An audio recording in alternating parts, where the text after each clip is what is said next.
नमस्कार दोस्तों, हमारे YouTube चैनल में आपका स्वागत है। आज हम लेके आए हैं स्टेनो का नया टॉपिक जिसका नाम है circles and loops to final hooks. Chapter को शुरू करने से पहले मैं आपको बता दूं, इससे पहले वाली क्लास में हमने चैप्टर किया था N एंड F हुक्स।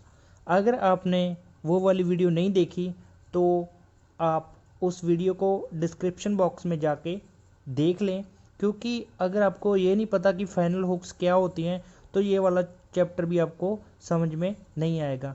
मैंने पहले भी बहुत बार बताया है कि ये जो वीडियोस हैं ये एक दूसरे से इंटर रिलेटेड हैं। ये जो टॉपिक हैं, अगर आपको पहले वाला टॉपिक समझ आएगा तभी आपको नेक्स्ट जो टॉपिक होगा वो समझ में आएगा, इसलिए आप उस वीडियो को ज़रूर देख लें।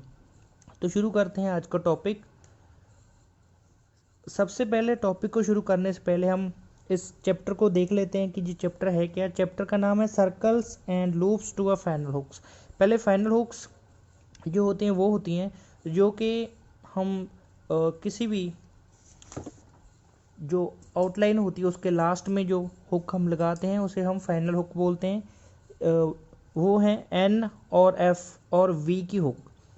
तो जैसे ये वर्ड स्टार्ट हो रहा है, सपोज करो ये टी है, ये यहाँ से स्टार्ट हो रहा है। अगर इसके यहाँ पे हुक है या फिर इस साइड पे हुक है तो ये स्टार्टिंग हुक होगी। अगर इसके यहाँ पे और यहाँ पे अगर लास्ट में अगर हुक है तो उसको फाइनल हुक बोलते हैं। ये इस साइड पे एन की हुक और इस साइड पे एफ और वी की हुक हम लगाते हैं। तो आज का चैप्टर है सर्कल्स एंड लूप्स। सर्कल और लूप लगाना है हमने, किसको लगाना है? फाइनल हुक को। मतलब कि लास्ट में हमने सर्कल और लूप इनमें से कुछ भी लगाना है। तो फर्स्ट जो हमारा टॉपिक है पहले उसे देख लेते हैं। पहले मैं ये लाइन पढ़ देता हूँ topic. Straight strokes followed by NS etcetera, ये हमारा टॉपिक है। द साउंड ऑफ एस और S E S, S T और S T R is added to the hook and attached to a state stroke by writing the circle or loop on the same side as the hook, that is with the right motion। तो ये जो यहाँ पे लिखा हुआ है उसका मतलब क्या है कि द साउंड ऑफ एस, ये कुछ साउंड्स हैं। एस की sound S E S, S T और एस टी आर, इनमें से कोई भी साउंड हम ऐड कर सकते हैं एन के साथ अटैच करते हैं। एन क्या है? फाइनल हुक है। एन क्या है? एन एक हुक है, फाइनल हुक है। तो अगर कहीं पे लास्ट में एन की साउंड आ रही है और हम उसको हुक से रिप्रेजेंट कर रहे हैं तो हम उसके साथ हम S, S E S, S T और एस टी आर, इनमें से कोई भी जो साउंड वो हम वहाँ पे ऐड कर सकते हैं। एक सर्कल या लूप लगा के उसकी मदद से हम ये वाली साउंड्स जो मैंने बताई इनको हम वहाँ पे ऐड कर सकते हैं। तो एक यहाँ पे ये भी लिखा है with the right motion. Right motion जो एन की हुक होती है वो राइट मोशन से लगती है, और सेम उसी मोशन में ये जो हम सर्कल या लूप लगाएंगे ये भी सेम उसी मोशन में लगेगा जिस मोशन में हम एन की हुक लगाते हैं, जो कि है कि राइट मोशन से एन की हुक लगती है। वैसे ही जो सर्कल और लूप लगेगा वो भी राइट मोशन से लगेगा। इसको ज़्यादा समझने के लिए हम यहाँ पे एग्जांपल कर लेते हैं तो आपको क्लियरली समझ आ जाएगा। यहाँ पे एग्जांपल करेंगे तो फिर मैं दोबारा आपको फिर बताऊँगा ताकि आपको ये क्लियर हो जाए। जैसे यहाँ पे वर्ड है डैन, तो मैं यहाँ पे लिख रहा हूँ वर्ड डैन। तो इसको मैंने फर्स्ट प्लेस पे लिखा डैन, और यहाँ पे एन के लिए मैंने हुक का इस्तेमाल किया। और जो उससे जो नेक्स्ट वर्ड लिखा है वो है डांस। तो डांस को मैं लिख रहा हूँ ऐसे, तो डांस को लिख रहा हूँ ऐसे डांस। तो आप देखोगे यहाँ पे मैंने डैन में हुक मैंने लगाई और डांस में मैंने यहाँ पे सर्कल लगा दिया। कहाँ पे सर्कल लगाया? लास्ट में जहाँ पे हुक थी। आप देखोगे ये जो सर्कल है मैंने लगाया ऐसे करके, ऐसे हुक लगती है और ऐसे इसी को मैंने आगे बढ़ा के ज्वाइंट कर दिया, और ये एन एस की साउंड हमें यहाँ पे दे रहा है। एन तो था और यहाँ पे मैंने जैसे बताया एस की साउंड, एन तो यहाँ पे ऑलरेडी है और एस की साउंड यहाँ पे दे रहा है, तो ये हुआ डांस, डांस। ठीक है, तो यहाँ पे मैंने राइट मोशन की बात की, जो हुक होती है एन की वो राइट मोशन से लगती है, वैसे ही ये सर्कल वो भी राइट मोशन से ही लगा है, ऐसे करके हमने ऐसे करके ज्वाइन कर दिया। तो यही इस टॉपिक का मतलब है। ये तो सिर्फ एक साउंड की बात की हमने एस की, ऐसे ही अगर S E S, S T और एस टी आर की साउंड भी होती है तो हम उसको भी इसमें ऐड कर सकते हो सेम ऐसे ही। जैसे कि यहाँ पे जो नेक्स्ट वर्ड हमने लिखा है वो लिखा है डांसिस, तो ये डांस सिस, ये वाली साउंड एस ई एस वाली साउंड अभी यहाँ पे आ रही है। तो हम यहाँ जैसे हमने किया था कि लार्ज सर्कल हमने किया था, पीछे एक टॉपिक किया था, तो यहाँ पे भी हम क्या करेंगे, ये जो सर्कल है इसको लार्ज कर देंगे, डबल सर्कल कर देंगे, डांसिस, डैन, डांस और डांसिस। और यह है डांस्ड, एस डी और एस टी की यहाँ पे साउंड आ रही है। तो यहाँ पे हम क्या करेंगे, यहाँ पे हम लूप का यूज़ करेंगे। जैसे कि ये चैप्टर है सर्कल्स एंड लूप, सर्कल हमने दोनों यहाँ पे यूज़ कर लिए, यहाँ पे हमने स्मॉल सर्कल यूज़ किया और यहाँ पे लार्ज सर्कल यूज़ किया। और डांस्ड में एस डी और एस टी के लिए एक लूप होता है, उसका हम यहाँ पे यूज़ करेंगे। तो मैं यहाँ पे लिखा हूँ डांस्ड। ठीक है, अभी आप देखोगे ये सर्कल नहीं है, ये लूप है, यहाँ पे दोबारा से लिख देता हूँ डांस्ड।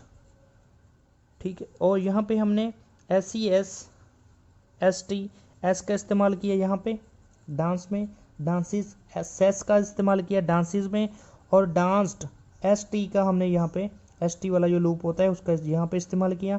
और जो नेक्स्ट है वो है एस टी आर, जैसे यहाँ पे वर्ड लिखा है डस्टर, तो हम यहाँ पे इसको 1/3 पे लिख देंगे, क्योंकि जो लूप होता है वो होता है हाफ में आता है लूप, और जो 1/3 होता है वो होता है एस टी आर, ये वाला।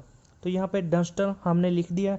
अभी आप देखोगे ये एन की हुक भी राइट मोशन से लगी है, एन एस का सर्कल वी, ये एस वाला सर्कल भी यहाँ पे राइट मोशन से लगा है, डबल एस वाला सेस की साउंड दे रहा है वो भी राइट मोशन से लगा है, ये भी राइट मोशन, और ये भी सारे के सारे जो हैं वो राइट मोशन से वो हम बनाएंगे। जैसे इसको दोबारा पढ़ लेते हैं, the sound of S, S C S, S T and S T R is added to the hook N attach to a state stroke. अभी यहाँ पे देखो एन की हुक थी वो स्टेट स्ट्रोक, जो डी है वो स्टेट स्ट्रोक है, उसके साथ एन की हुक अटैच थी, और उसके साथ हम S, S C S, S T और एस टी आर की जो साउंड है वो हम यहाँ पे ले रहे हैं, उसको ऐड कर सकते हैं। कैसे, with the help of circle और लूप। अब देखोगे कहीं पे मैंने सर्कल भी यूज़ किया, कहीं पर डबल सर्कल, और कहीं पे लूप का इस्तेमाल किया। और with the right motion, right motion से जिस मोशन से हुक, जो एन की हुक होती है, ये लिखे ना, on the same side as the hook, जिस साइड पे हुक है। अभी आप देखोगे ये एन की साइड पे, ये एन इस साइड पे है, तो ये एस का सर्कल, डबल एस का, एस टी का और एस टी आर का सारे उसी साइड पे हैं, सेम साइड से। और कौन से मोशन से, राइट मोशन से, क्योंकि जो एन की हुक है वो भी राइट मोशन से हम लिखते हैं। तो बस आपने इतना ध्यान रखना है कि अगर एन के बाद कोई स्टेट स्ट्रोक है और उसके लास्ट में आप एन की हुक लगा रहे हो, तो वहाँ पे आपको एस, सेस, एस टी और एस टी आर की साउंड चाहिए, तो आप सर्कल या लूप लगा सकते हो, उसी डायरेक्शन में, उसी मोशन से आप लगा के ये वाली साउंड्स ले सकते हो। और ये जो दो वर्ड हैं ये भी उसी के एग्जांपल है, ये भी मैं लिख देता हूँ, एक्सपेंस, एक्सपेंस, एक्सपेंसेस। यहाँ पे एन की हुक अगर होती तो यहाँ पे होती, और मुझे यहाँ पे एन एस की साउंड चाहिए, तो मैंने राइट मोशन से ये सर्कल बना दिया, स्मॉल सर्कल। और यहाँ पे सेस की साउंड चाहिए, डबल सर्कल चाहिए, यहाँ पे डबल सर्कल लगा दिया। Same motion, right motion, hook वाला ही मोशन लगाना है, सेम साइड पे लिखना है जिस साइड पे एन की हुक होती है। किसके साथ, स्टेट स्ट्रोक के साथ। यहाँ पे पी स्टेट स्ट्रोक है, यहाँ पे पी स्टेट स्ट्रोक है, और यहाँ पे जो डी था वो स्टेट स्ट्रोक था। तो ये हुआ हमारा फर्स्ट टॉपिक। और नेक्स्ट जो टॉपिक है वो है curves followed by N, S etcetera. अगर कोई कर्व स्ट्रोक है, जैसे अभी हमने ऊपर हमने बात की स्टेट स्ट्रोक्स की, ये डी है या एक्स के साथ पी है, तो यहाँ पे स्टेट स्ट्रोक्स की बात की कि हम वहाँ पे सर्कल और लूप लगा सकते हैं राइट मोशन से। तो अभी हम बात कर रहे हैं वहाँ पे स्टेट की बात की, और यहाँ पे हम बात करेंगे कर्व्स की। अगर कर्व्स के जो लास्ट में जो एन एस की साउंड है आती है, तो उस केस में अगर पहले मैं ये लाइन पढ़ लेता हूँ तो आपको क्लियर हो जाएगा। The small circle representing the sound of Z is added to the hook N attached to curves by writing the circle inside the hook.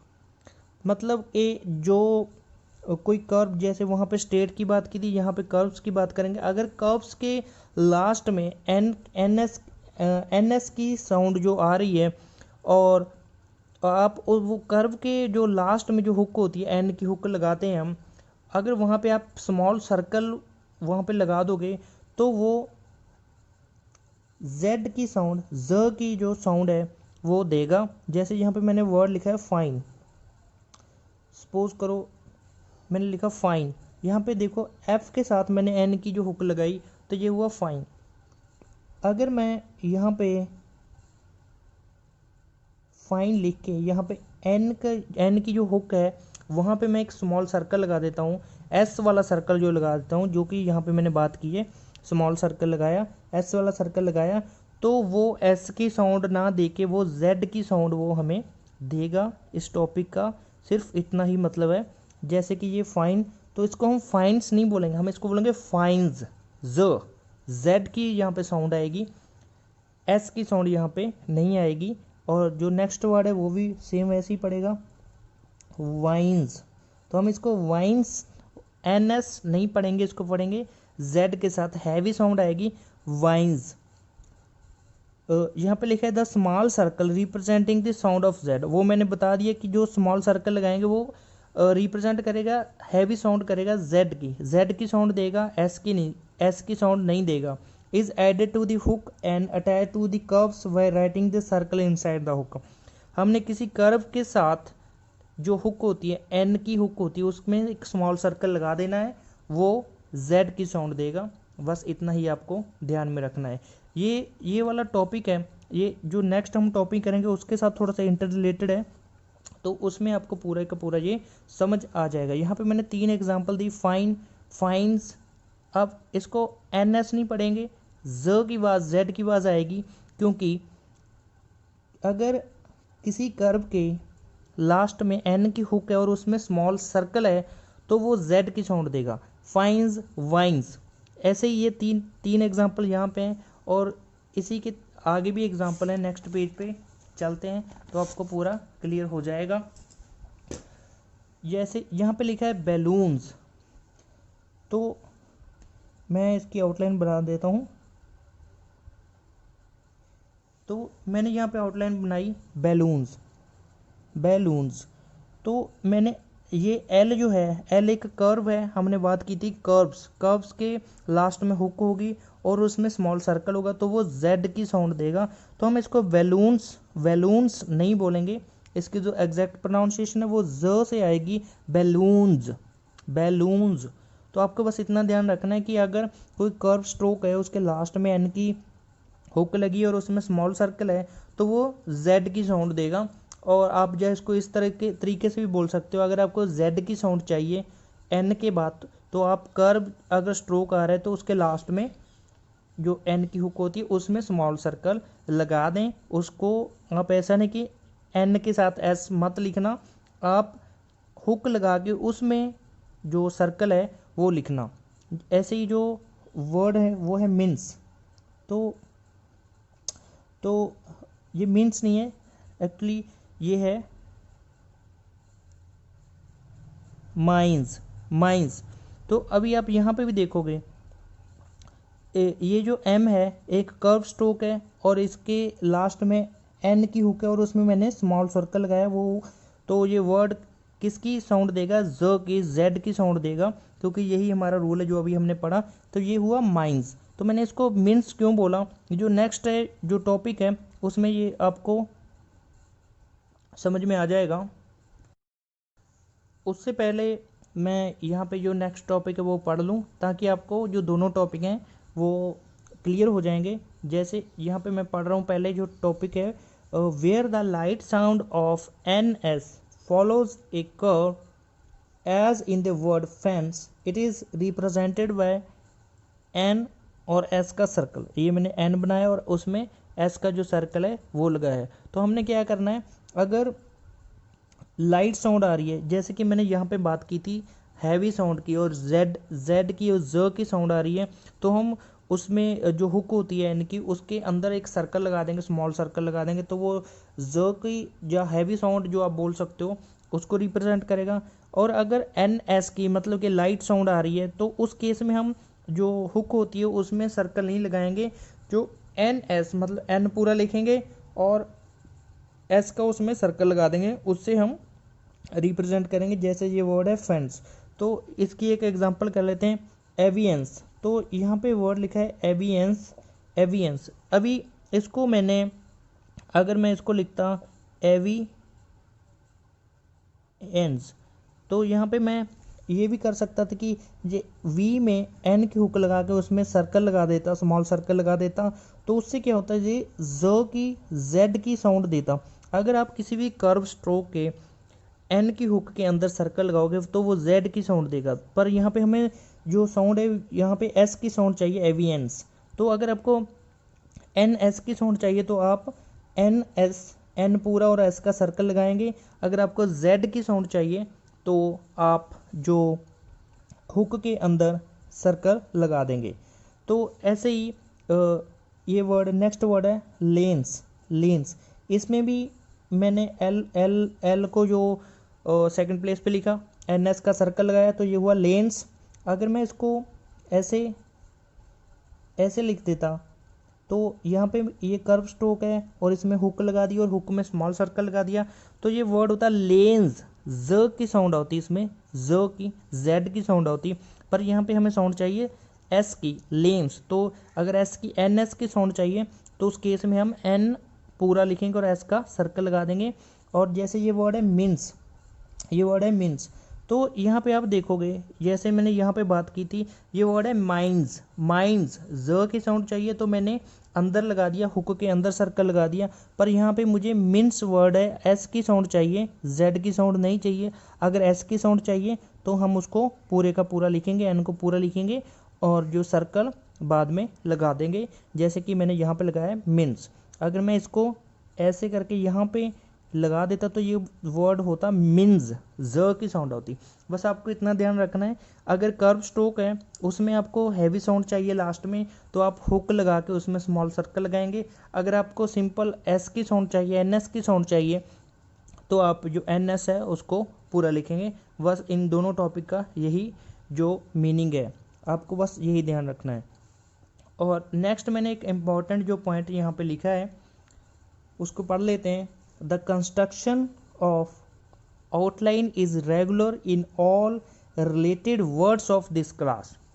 इसका मतलब क्या है कि अगर जैसे ये हमने रूल फॉलो किया है कि अगर आपको हैवी साउंड चाहिए, जेड की साउंड चाहिए, तो आप जो हुक होती है कर्व स्ट्रोक में, हुक होगी लास्ट में, उसके अंदर सर्कल लगा दोगे तो वो ज की साउंड जेड की साउंड देगा। अगर आपको लाइट साउंड चाहिए, एन एस की साउंड चाहिए, तो आप एन एस को पूरा लिखेंगे। इसी रूल को ध्यान में रखते हुए अगर एक एक एक शब्द से जो जो एक वर्ड होता है उससे जो मिलते जुलते जो वर्ड्स होते हैं, अगर वो आपने लिखने हैं तो आप इसी रूल को फॉलो करोगे। जैसे मैं यहाँ पे एग्जांपल देता हूँ, वर्ड है फेंस, तो उससे आगे जो वर्ड लिखा है वो है फेंसिस, फेंसिस। तो मैंने यहाँ पे एन एस लगाया है, तो ये देखो जो फेंसिस वर्ड है वो फेंस से बना है, fence, fancies, fence, fancies, fenced, fencing.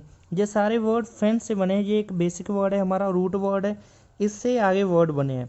तो इस केस में हम क्या करेंगे, जो रूल हम यहाँ पे फॉलो करेंगे वही वाला रूल हम इससे जो मिलते जुलते वर्ड्स हैं उनमें हम यही वाला सेम रूल फॉलो करेंगे। ऐसा नहीं है कि यहाँ पे हमने फेंस, फेंस हमने लिख दिया एन और एस से, मतलब कि ये एन हमने पूरा डाल दिया और एस का सर्कल डाल दिया, ऐसा नहीं है। अगर हम फेंसिस लिखना है तो हम इसको ऐसे लिख देंगे।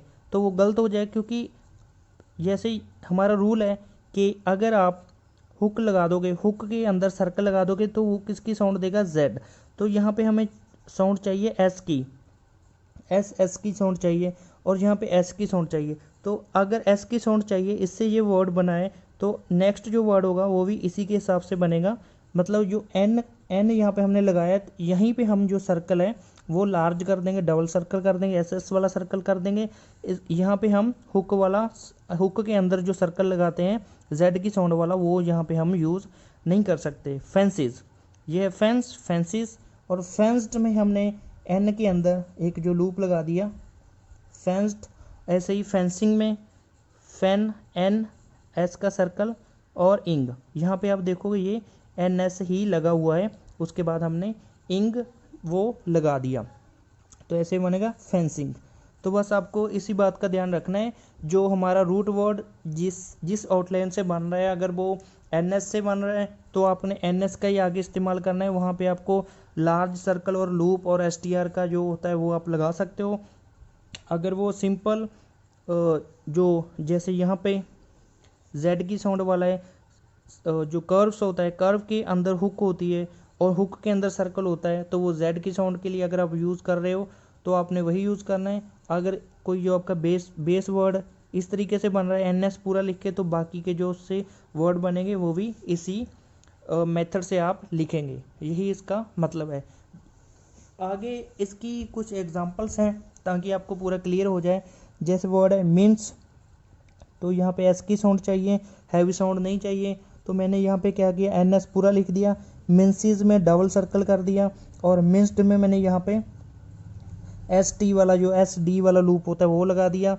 मिन्सर, एस का सर्कल, एन एस यहाँ पे भी एन एस है, और आर अपवर्ड डाल दिया। मिन्सिंग में एस का सर्कल और इंग लगा दिया। बाकी सारा सेम है, ये रूट वर्ड है, इसी से सारे वर्ड बने हैं। और एक यहाँ पे बहुत ही इंटरेस्टिंग बात है कि जैसे हमारे पास दो तरीके हैं। एक तो है कि हम किसी भी वर्ड जो होता है उसके अंदर कर्व जो वर्ड होता है उसके अंदर हम हुक लगा देते हैं और उसके अंदर सर्कल लगा देते हैं, तो आप देखोगे इसका मतलब ही एन एस होगा। और एक हम ऐसे भी लिख सकते हैं, तो इसका मतलब ही एन एस होगा। यहाँ पे हुक लगा दी, स्मॉल सर्कल अंदर लगा दिया, और यहाँ पे एन लगा दिया और एस का सर्कल लगा दिया लास्ट में।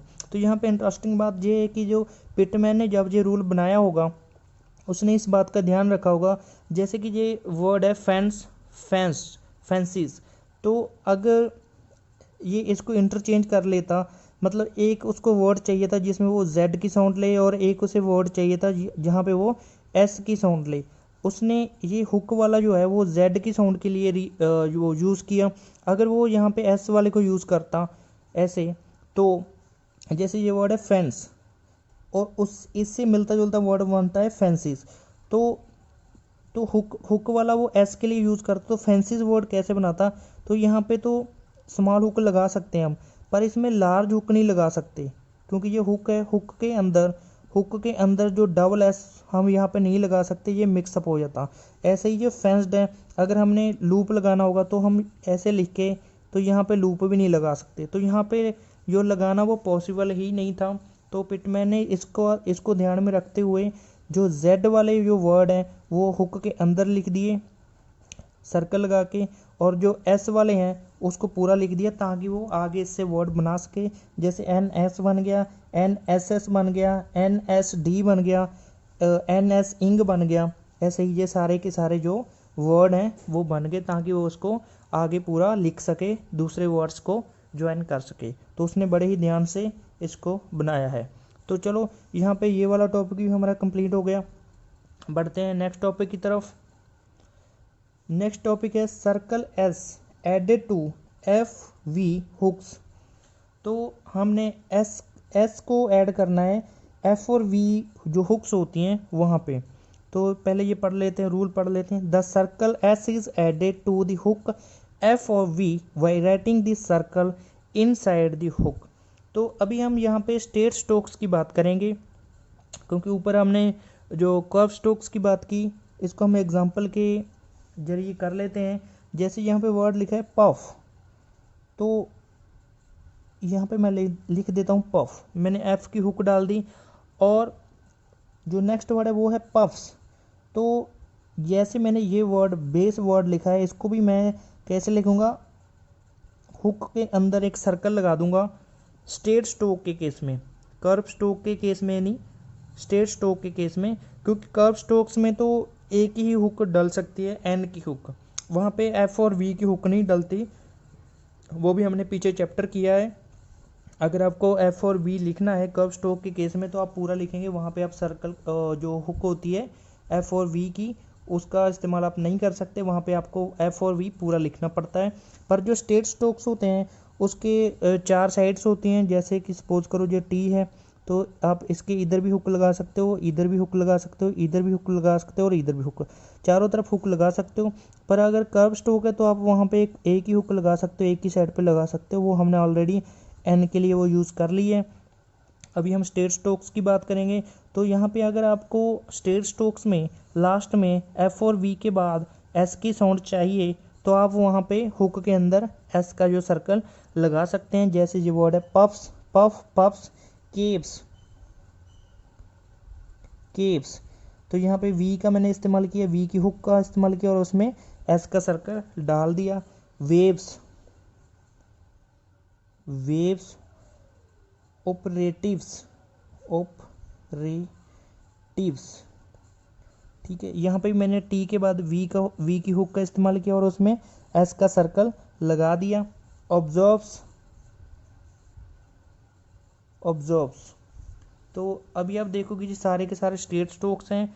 अगर मुझे एफ और वी के बाद एस की साउंड चाहिए तो मैं हुक के अंदर सर्कल लगा सकता हूँ, तो वो एस की साउंड देगा। बढ़ते हैं नेक्स्ट टॉपिक की तरफ,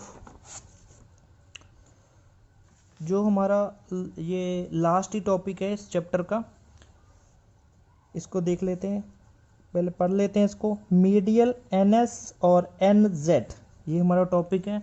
व्हेन एन एस और N Z occurs medially both letters must be shown. यहाँ पे कह रहा है कि अगर एन एस और एन जेड ऐसी कोई साउंड आती है, अगर वो मिडल में आती है, दो वर्ड्स के मिडल में आते हैं, तो हम उसको पूरा लिखेंगे, जो लेटर्स हैं उनको हम पूरा लिखेंगे, वहाँ पे हम कोई हुक का इस्तेमाल नहीं करेंगे। तो जैसे इसकी एग्जांपल कर लेते हैं, ये वर्ड है पेंसिव, तो आप देखोगे पी एन एस का सर्कल और वी, यहाँ पे मैंने जो एन एस और वी, यहाँ पे मैंने एन एस पूरा लिखा है। यहाँ पे मैंने ऐसा नहीं है कि मैं यहाँ पे पेन को ऐसे भी लिख सकता हूँ, तो फिर मैं एस का सर्कल कहाँ पे लगाऊंगा, नहीं लगा सकता, और मुझे वी भी उसके बाद लिखनी है।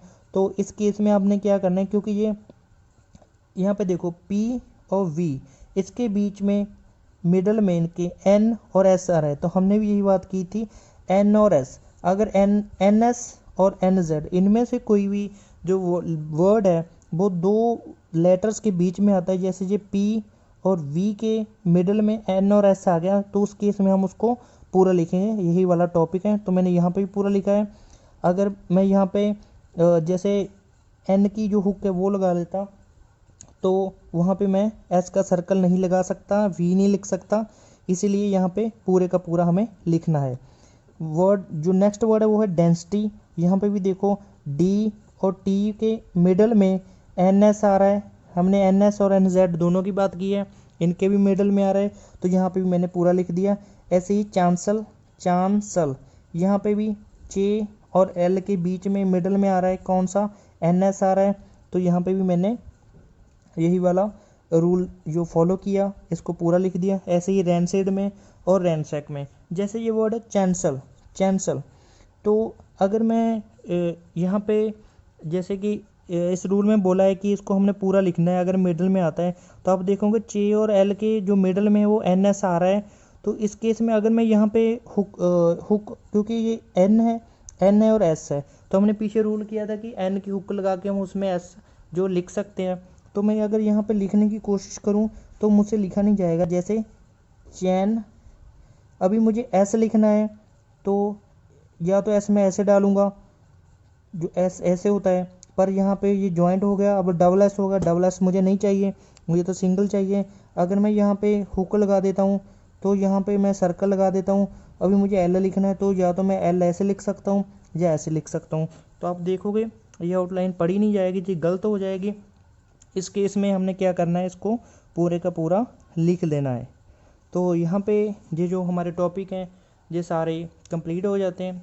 तो अभी बढ़ते हैं ग्रामर लॉग की तरफ। ग्रामर लॉग जो है वो बहुत ही इम्पॉर्टेंट पार्ट्स होते हैं हर एक चैप्टर का, क्योंकि जब आप फाइनल डिक्टेशन करोगे तो वहाँ पे 60 से लेकर 70% तक या 50 से लेकर 60% तक जो वर्ड्स होते हैं वो ग्रामर लॉग ही होते हैं। इसलिए आपको ग्रामर लॉग बहुत ध्यान से करने हैं। तो क्योंकि ये बहुत इंपॉर्टेंट है। अगर 100 वर्ड आपको डिक्टेट किए जाते हैं उसमें से 40-50 तो ग्रामर लॉग ही होंगे, बाकी वाले दूसरे वर्ड होंगे। तो इसीलिए मैं हर एक चैप्टर में जो ग्रामर लॉग वो स्पेशली करवाता हूँ, क्योंकि बुक में भी जो 2-3 वर्ड के लिए सेम ग्रामर लॉग यूज़ किया है, जो कि बहुत कन्फ्यूजिंग होता है, आगे जाके आपको दिक्कत आएगी। इसीलिए मैं यहाँ पे ग्रामर लॉग भी करवाता हूँ। तो करते हैं इस चैप्टर के ग्रामर लॉग। पहला वर्ड है बैलेंस। बैलेंस में आपने क्या करना है, बी को एल की जो हुक लगा देनी है और एन एस का सर्कल लगा देना है, फर्स्ट प्लेस पे लिख देना है, वो हो जाएगा बैलेंस। सर्कमस्टांस में आपको टी को एस का सर्कल लगा देना है और इधर एन एस का सर्कल लगा देना है, जो कि आज हमारा चैप्टर है ना, एन एस का सर्कल हमने किया है। ये एन की हुक हो गई और यहाँ पे हमने सर्कल लगा देना है। तो ये सर्कमस्टांस। अगर इसी का वर्ड सर्कमस्टांसिस आता है तो उस केस में आपको इस सर्कल को बड़ा कर देना है, लार्ज कर देना है, तो सर्कमस्टांसिस हो जाएगा। और डिलीवरेंस के लिए आपको डी को एल की हुक और एन एस वाला सर्कल लगा देना है। जैसे इस तरफ एन की हुक लगती इसी तरह आपको सर्कल लगाना है जो डिलीवरेंस को रिप्रेजेंट करेगा। ऐसे ही जो बुक है, बुक में सिग्निफाई, सिग्निफाइड, सिग्निफिकेंट, और इनके लिए सेम एक ही वर्ड वो यूज़ किया था, इसलिए मैंने तीनों को अलग अलग बनाया है। सिग्निफाई ने आपने क्या करना है, एस का सर्कल लगाना है, जी को और एफ पूरा लिख देना है और आई वाला डिप्थोंग लगा देना है। ये हुआ सिग्फाई। अभी आप बोलोगे यहाँ पे एन नहीं है, तो मैंने उसको एलिमिनेट कर दिया है। यहाँ पे मैंने एक रूल का इस्तेमाल किया है, वो आपने अभी तक इस क्लास तक नहीं किया, वो आगे एक रूल आएगा। उसमें क्या करते हैं, हम एक जो मिडल वाला जो वर्ड होता है उसको हम छोड़ के वर्ड बना लेते हैं, वो हम आगे सीखेंगे कैसे बनाना है। फ़िलहाल के लिए आपको बस इतना ही जो याद रखना है कि सिग्निफाई अगर आपने लिखना है, एस का सर्कल लगा देना है, जी लिख देनी है और एफ के बाद आई का डिप्थोंग लगा देना है, वो सिग्निफाई हो जाएगा। अगर सिग्निफाइड आता है तो उसको कट कर देना है, सिग्निफाइड हो जाएगा। और सिग्निफिकेंट में भी मैंने वही वाला रूल जो मैंने अभी आपको बताया, आगे चैप्टर में करेंगे। फिलहाल के लिए आपको एस का सर्कल लगा के जी लिख देनी है फर्स्ट प्लेस पे, वो सिग्निफिकेंट हो जाएगा। अगर आपको सिग्निफिकेंस लिखना है तो यहाँ पे एन एस का सर्कल आप लिख सकते हैं। यहाँ पे देखो सिग्निफिकेंट, अगर एन एस का सर्कल नहीं लगाओगे तो वो सिग्निफिकेंट होगा, और अगर लगा दोगे वो सिग्निफिकेंस होगा। जो ओपिनियन है, ओपिनियन के लिए आपको एन को सेकंड प्लेस पे लिखना है और एन की ही हुक लगा देनी है, उसको हम यूज़ करेंगे ओपिनियन के लिए। इसको बड़े ध्यान से देखना है क्योंकि इससे कुछ मिलते जुलते नोन और नन ऐसे कुछ वर्ड्स होते हैं, पर उसमें हम कुछ ग्रामर लॉग्स का जो हमारे डॉट और जो डैश होता है उसका भी इस्तेमाल करते हैं, उसको ऊपर नीचे भी लिख देते हैं। पर ओपिनियन में आपने क्या करना है, यहाँ पे कोई डॉट नहीं लगाना, कोई डैश नहीं लगाना, आपको सिंपली बस एन को सेकंड प्लेस पे लिखना है और एन की जो हुक लगा देनी है, तो वो हम पढ़ेंगे ओपिनियन। तो यहाँ पे हमारा जो आज का टॉपिक है वो फिनिश होता है और हम मिलते हैं नेक्स्ट वीडियो में नेक्स्ट टॉपिक के साथ।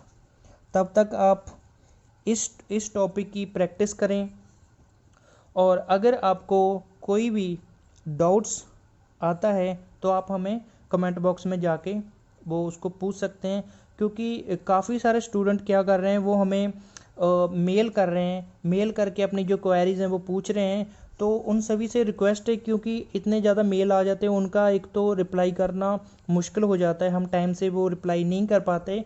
और दूसरा ये होता है, अगर आप कमेंट बॉक्स में आप कोई अपना जो क्वेरी या कोई क्वेश्चन पूछोगे, हम वहाँ पे उसका जो रिप्लाई करेंगे, तो हो सकता है जो डाउट आपका है वही डाउट और भी किसी स्टूडेंट का हो, तो वो वहाँ पे कमेंट बॉक्स में आपका डाउट अगर दोनों का सेम है, किसी और का भी सेम है, तो वो हम उसका रिप्लाई करेंगे तो उसकी भी जो क्वेरी है वो सॉल्व हो जाएगी, उसको पता चल जाएगा कि मेरा भी यही डाउट था कि इसको ऐसे क्यों किया है।